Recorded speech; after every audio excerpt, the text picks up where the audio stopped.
to talk a little bit about or hear from you about this topic of burnout and mental health. And the question is, what can leaders do to prevent mass worker burnout? And what are some strategies or realistic steps employers can take to safeguard workers' mental health? Shireen, let's start with you first this time, and then we'll move to the other panelists. Burnout is a real issue that top performers face as they naturally aim to excel in everything that they do. That's foremost. At the same time, especially during COVID, burnout is also a real concern for organizations. Our workforce needed to adjust overnight to working from home, dealing with online kid education, the uncertainty in the economy that COVID brought. So there's a lot that quickly causes a burnout for our workers. And our leaders at Colliers recognize this quickly. So we have implemented 7 strategies that I would bucket into 2 categories. The first one is really caring for our workforce at home and how they're doing at home. To do that, Colliers introduced a new leave type called B days. It's to remind our workforce take time, take days off to just be, to relax, to rejuvenate. That really helped. And then the second thing we implemented, we have a flex hours, but we have changed the conversation to be it's really no longer about work life balance. Now it's about work life integration. And our communication to our workforce is talk with your managers, see what works best for you. If you're someone who needs to take um, hours, a couple of hours during the afternoon off, or what works for you is that in the morning it doesn't work for kids purposes, just have that communication with your manager and see what works best for you. Having this message delivered to our workforce to really manage their stress levels, and just with going with that notion. The other thing we introduced is also summer hours. So we encourage our workforce that on Fridays, you are empowered to leave by 3 p.m. and start the weekend early.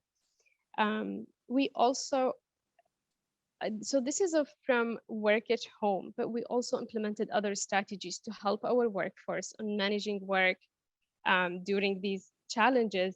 And a couple of the areas that we have implemented, one is called Focus Fridays. So Focus Fridays is that no internal meetings are booked on Fridays to allow our workforce just take time to focus on all those outstanding items that you have from the week so they can log off by Friday and have the rest of the weekend to relax and be with their families.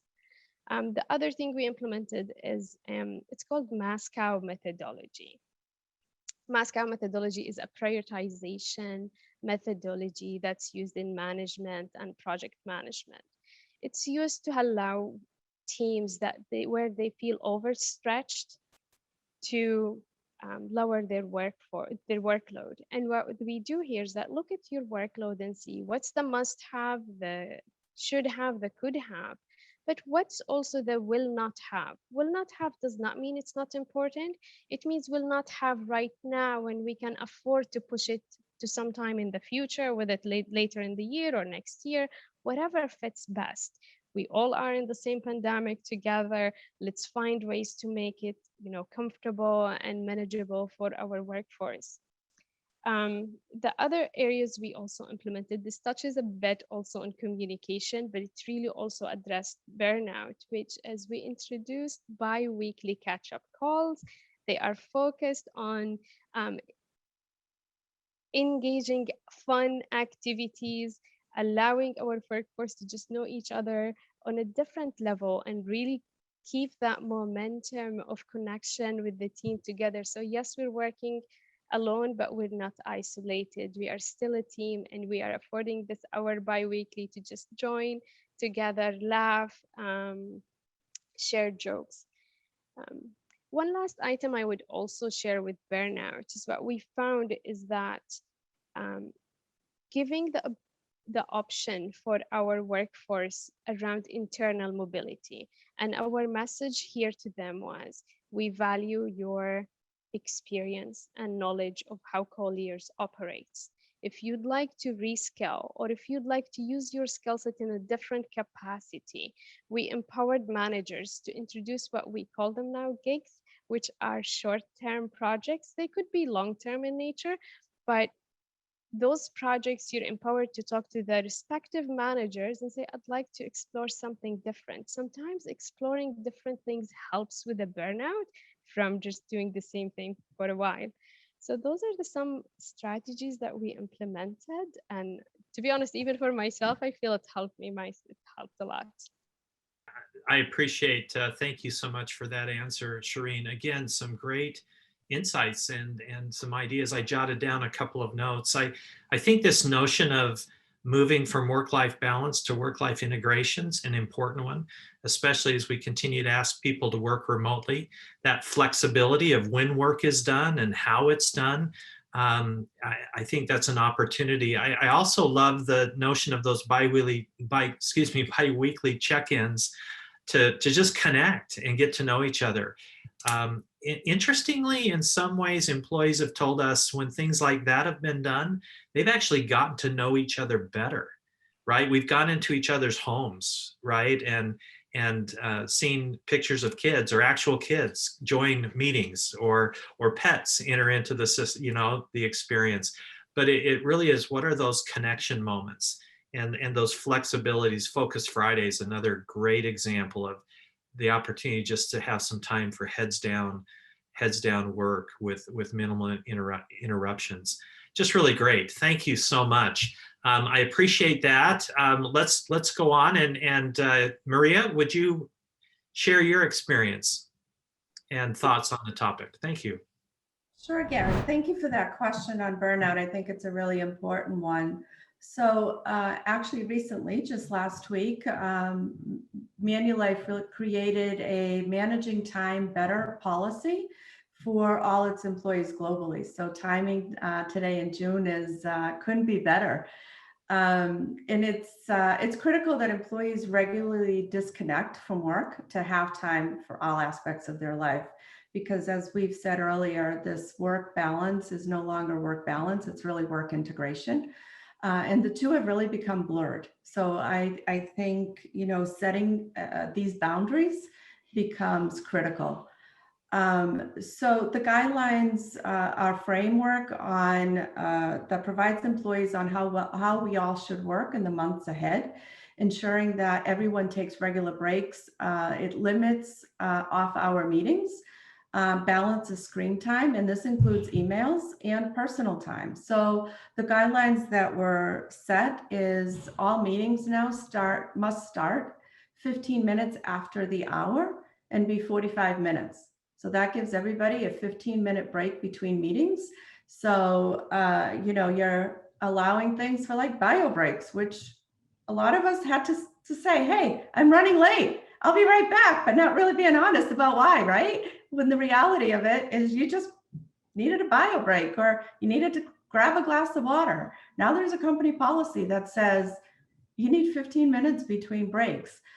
Because we are a global company, it also sets times for when those calls with Asia, for example, must happen to be respectful of the time difference. So you are not having meetings at 1 a.m. anymore, right? It's between 7 p.m. and 9 p.m. their time. So reasonable hours on both sides of the world. It is setting focus time on your calendar. Some of the things that I have personally done is I have sent my entire team in email saying on Fridays, my entire day is blocked off for head down work. I'm available if you need me. I can accommodate a meeting that you can't find space on my calendar on another day, but be aware, my calendar's blocked. This is my focus head down work day. We've also shared resources with all our leaders on steps that they can take to support employees during stressful times. These include tangible steps for preventing burnout, recognizing when an employee might be struggling, and then how do you respond to them?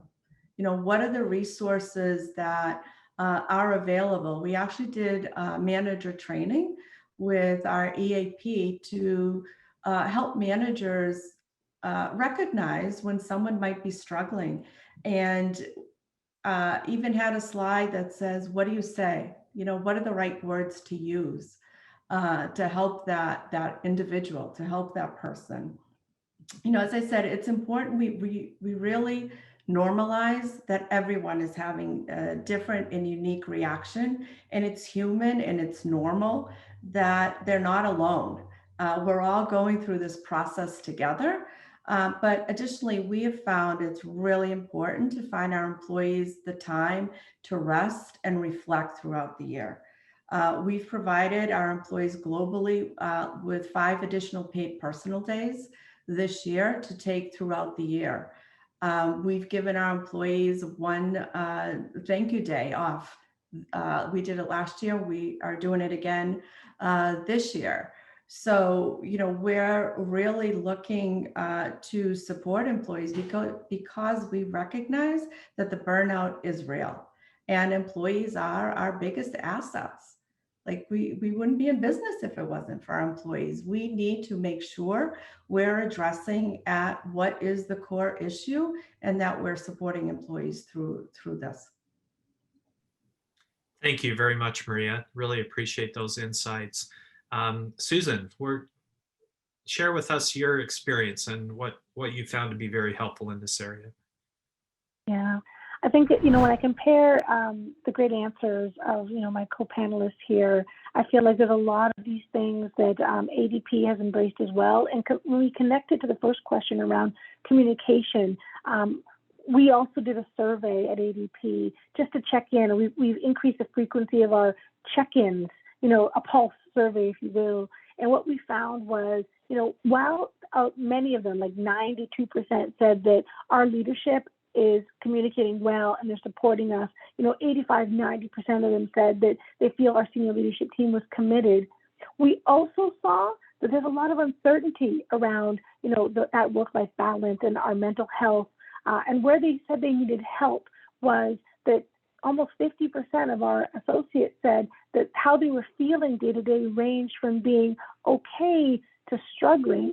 And a lot of that is, you know, we talked about working from home, but it's not really working from home anymore. You're living at work, right? And so to my peers' points, you know, what Maria said, it's blending the two, but you have to remember you're blending it with so much more than just work. And you're working longer hours, and you're sedimentary when you're working.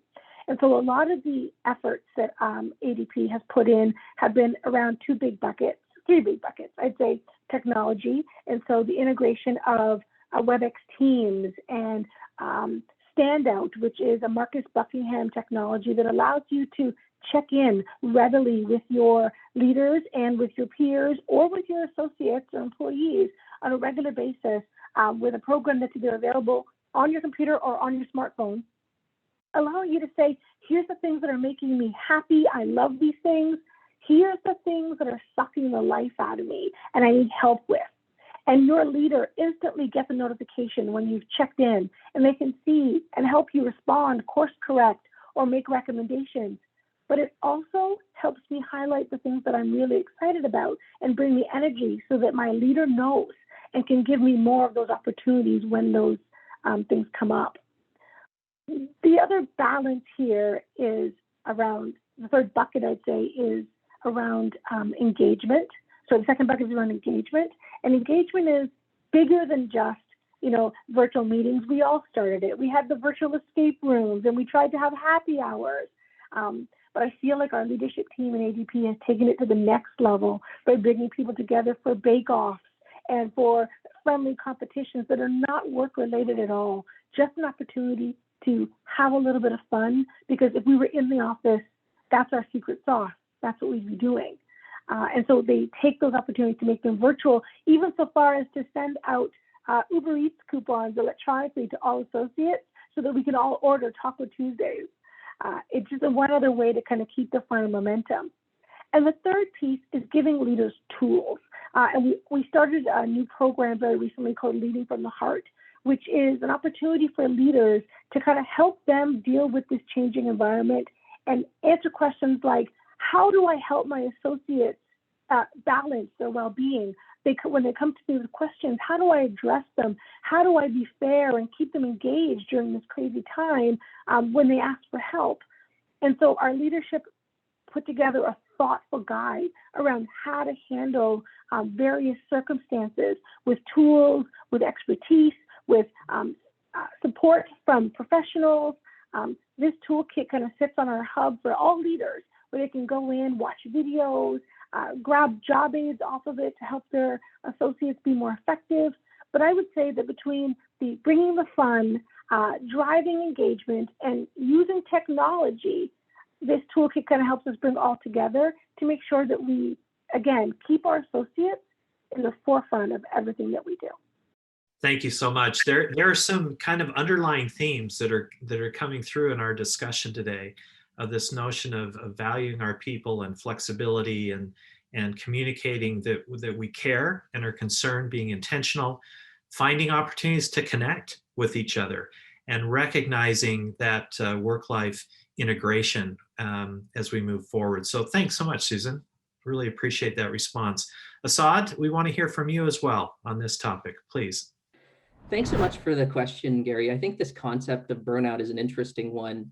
And I think it's kind of been bubbling up since kind of the early 90s with kind of this rapid acceleration in technology and cell phones and laptops, with people not being able to, turn off when they went home at night. I think what it took was a massive event like the pandemic that affected literally every person on the planet. So when I bring it back to leadership and leaders, we're asking them to do a lot more, especially because the nature of leadership is very different in managing a virtual team. We're asking leaders now to be not only managers and leaders, but being a bit more of a counselor, being psychics to pick up on virtual cues that they're able to get through a Zooms meeting or a Teams meeting.